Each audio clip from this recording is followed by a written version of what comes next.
ETF index mutual funds నేర్చుకుని stock మార్కెట్లో రాణించాలనుకుంటున్నారా? వెంటనే ఈ నెంబర్కి కాల్ చేయండి. సార్ నమస్తే సార్. నమస్తే అండి. రాంప్రసాద్ గారు, ₹1 కోటి డబ్బు చేతిలో ఉంటే ఇల్లు కొనుక్కోవడం మంచిదా, లేదంటే ఇల్లు కొనే ఆలోచన విరమించుకొని ఆ ₹1 కోటి తీసుకెళ్ళి బ్యాంకులో ఫిక్స్డ్ డిపాజిట్ కానీ చేసుకుంటే 7% వడ్డీ లెక్కన సంవత్సరానికి 7 లక్షలు వస్తాయి. ₹1 కోటి మీద 7% వడ్డీ 7 లక్షలు వస్తాయి. ఇప్పుడు అతను ఇల్లు కొనుక్కోకుండా ఒక రెంటింట్లో ఉండి, అంటే ₹1 కోటి విలువ చేసే ఒక ప్రాపర్టీ ఆ ఇంట్లో రెంట్కుంటే నెలకి 25,000 కడతాడు. అంటే సంవత్సరానికి 3 లక్షలు అవుతుంది అతనికి. నెలకి 25,000 లెక్కన రెంట్ కట్టుకుంటే ఒక సంవత్సరానికి 3 లక్షలు అవుతుంది. సో అతని దగ్గర ఉన్న ఆ ₹1 కోటిలో ఇంకొక 4 లక్షలు అతనికి మిగిలినట్టే కదా. 7 లక్షలు వచ్చే వడ్డీలో 3 లక్షలు రెంట్ కడితే కూడా 4 లక్షలు మిగులుతాయి. సో ₹1 కోటి మీద సంవత్సరానికి 7% లెక్కన 7 లక్షలు వడ్డీ వస్తుంది. 3 లక్షలేమో రెంట్ కట్టుకుంటున్నాడు. మిగతా 4 లక్షలు అతని దగ్గర ఉంటే, అంటే ఉంది కదా.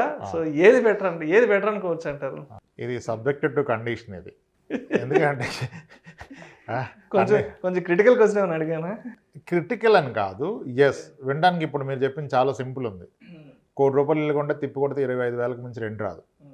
అదే రెంట్ కట్టుకుంటూ ₹1 కోటి బ్యాంకులో ఎప్పుడు చేసుకుంటే ఈ రోజున రేట్ ఆఫ్ ఇంట్రెస్ట్ 7 లక్షలు వస్తుంది. 7 లక్షలు సంవత్సరానికి అంటే ఈ నెలకి 25,000 చొప్పున సంవత్సరానికి 3 లక్షలు రెంట్ కట్టినా ఇంకా 4 లక్షలు మిగులుతాయి. 4 లక్షలు చేతిలో ఉంటే హ్యాపీగా ఎంజాయ్ చేయొచ్చు. హ్యాపీగా ఉంటుంది ఈరోజు. ఎస్, మీరు అన్నది ఈ రోజు హ్యాపీ ఉంటుంది. కానీ 10 ఏళ్ళ తర్వాత ఏమవుద్ది అన్నది ఆలోచించాలి. 10 ఏళ్ళ తర్వాత ఏం మార్పు వస్తుంది? ఫస్ట్ ఆఫ్ ఆల్ 10 ఏళ్ళ తర్వాత వచ్చే ఇంచుమించుగా వచ్చే మార్పు రేట్ ఆఫ్ ఇంట్రెస్ట్లు తగ్గిపోతాయి. ఎఫ్డి తగ్గిపోతాయి. 10 ఏళ్ళకి మించి వాడు FD rate of interest seed ఇప్పుడు 10 ఏళ్ళ తర్వాత తగ్గిపోద్ది. ఇప్పుడు ఏదో కరోనా పుణ్యమాని రేట్లు బాగా పెరిగి ఎఫ్డి అంటే ఒకప్పుడు 5 నుంచి ఇప్పుడు 7కి వెళ్ళిపోయాం. మరి 10 ఏళ్ళ తర్వాత ఒకవేళ మళ్ళీ ఇది 5కి వస్తే అప్పుడు మనకు వచ్చే ఇంట్రెస్ట్ కూడా తగ్గిపోతుంది. 5 లక్షలు వస్తుంది. 5 లక్షలు వస్తుంది. కానీ అదర్ సైడ్ ఏమైంది? ఈ రెంట్ పెరుగుతుంది. అప్పుడు రెంట్ పెరుగుతుంది కదా. మరి అప్పుడు రెంట్ 50,000 అయింది అనుకోండి. రెంట్ 10 ఏళ్ళకి రెట్టింపోయింది. రేట్ ఆఫ్ ఇంట్రెస్ట్ తగ్గుతుంది. మరి రెంట్ 50,000 అయిపోయింది.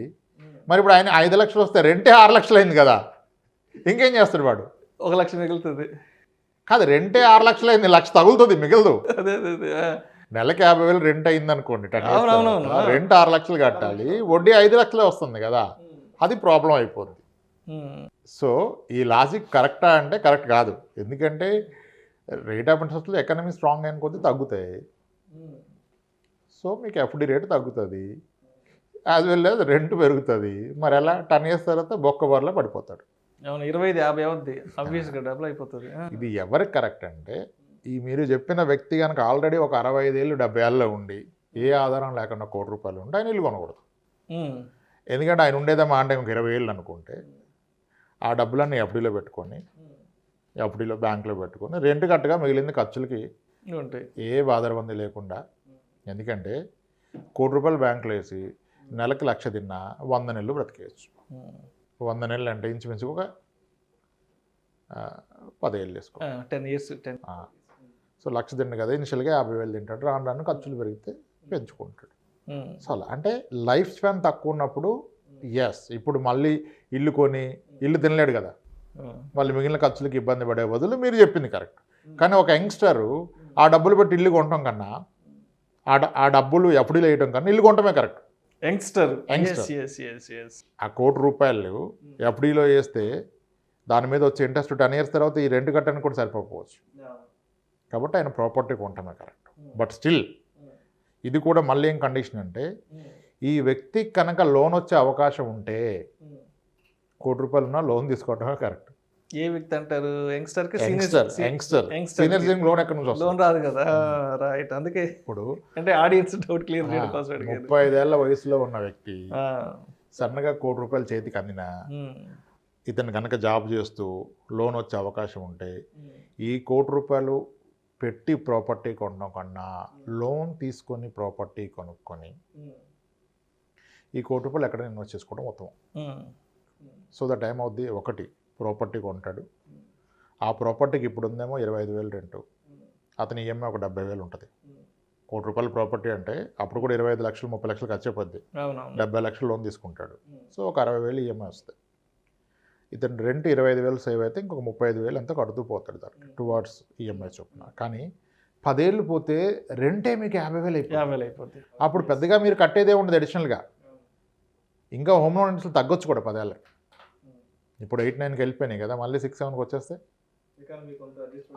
అప్పుడు 20 ఇయర్స్ లోన్ పెట్టిన అతనికి ఆల్మోస్ట్ 10 ఇయర్స్ తర్వాత, ఎందుకంటే 10 ఇయర్స్కి రెంట్ డబుల్ అవుతుందండి, హౌస్ లోన్ ఈఎంఐ డబుల్ అవుతుంది, అదే ఉంటుంది. ఆల్మోస్ట్ 25 ఏళ్ళు లోన్ పెడితే మీకు ఈఎంఐ తగ్గుతుంది. 50 లక్షలకి మా అంటే 38,000 40,000 వస్తుంది. కానీ 15 ఏళ్ళకి మీ రెంటే అక్కడ దాకా వెళ్ళిపోద్ది. అంటే it will never be A burden beyond a point. ఒక 15 ఏళ్ళ తర్వాత ఖచ్చితంగా మీరు 25 ఏళ్ళకి కనుక లోన్ పెట్టుకొని ఈఎంఐ పెట్టుకుంటే 15 ఏళ్ళ తర్వాత మీరు కట్టే ఈఎంఐ మీ రెంటు సేమ్ అయిపోతుంది.